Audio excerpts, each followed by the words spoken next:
I've added some cauliflower, jalapeno, some white onion, some mushrooms. Not quite done yet. Now I've added a little sweet green pepper from my garden, some broccoli, some sliced tomatoes.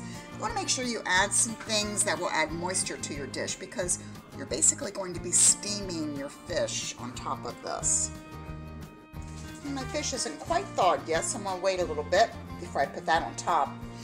But like usual, I chop up all my veggies in advance and store them so they are just ready to grab and go when I'm ready to cook, and it makes preparing meals so much easier and faster.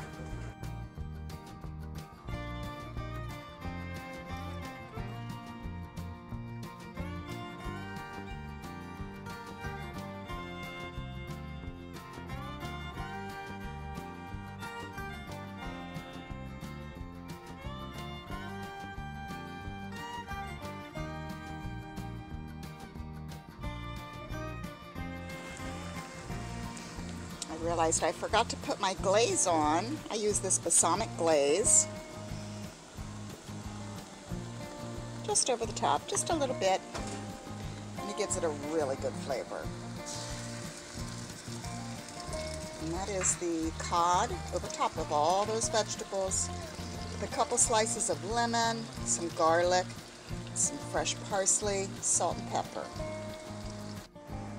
Okay, so our fish is now on the grill, and this is all we do. We just wrap it up tight in foil and let it cook on low for about 30 to 40 minutes, which sounds like a long time, but you know, the veggies are all on the bottom, so you're basically steaming the fish.